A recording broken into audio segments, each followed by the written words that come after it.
இன்றே சப்ஸ்கிரைப் செய்து உங்கள் ஃபேவரட் ஷோகளை காணுங்கள். நீங்க என்ன பண்றீங்கன்னு உங்களுக்கு ஏதாவது ஐடியா இருக்கா மிஸ்டர் மோகன்?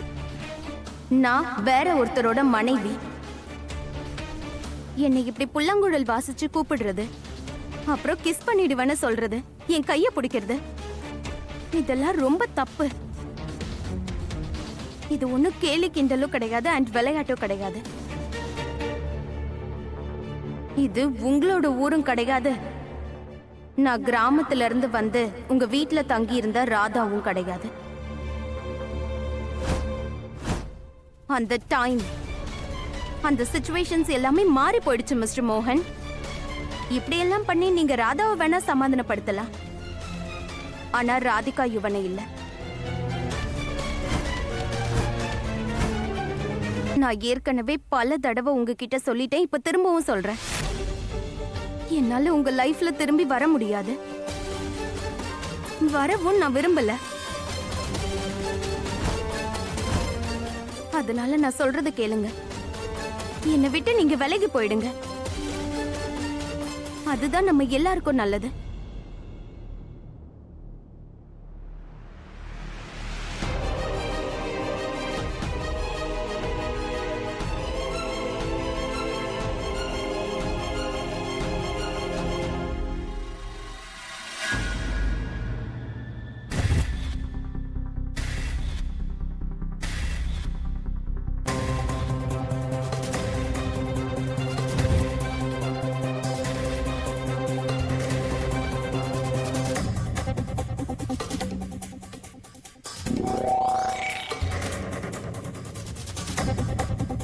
ஆச்சரியமா இருக்கே மிஸ்டர் மோகன். நல்லா விளையாடுறிய கேமு. உன்னை பார்த்தா உனக்கு கரெக்டா தான் பேர் வச்சிருக்கான், மோகன். நடுராத்திரியில சரசுக்கு ராவா. எனக்கு என்ன, நீங்க எதையோ பிடிச்சுக்கிட்டு கடை.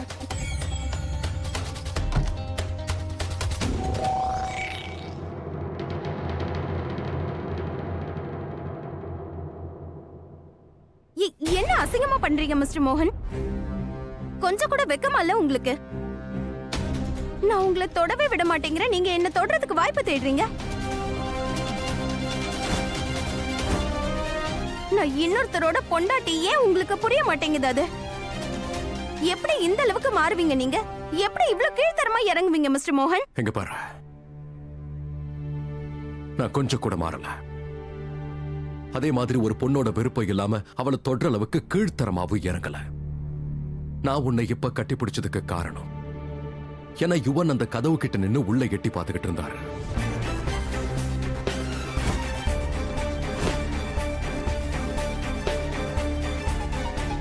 இப்ப கூட அங்க எங்கேயாவது தான் வெளியே நின்னுகிட்டு இருப்பாருன்னு நினைக்கிறேன். அதனால மெதுவா பேச அவர் காதுல விழுந்துற போது. என் மான மரியாதை பத்தி நீ கவலைப்படுறல, உன்னோட மான மரியாதையை பத்தி உன்னை விட எனக்கு தான் அதிகமான அக்கறை இருக்கு.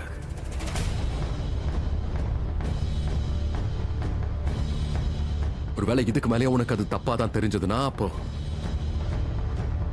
I'm sorry.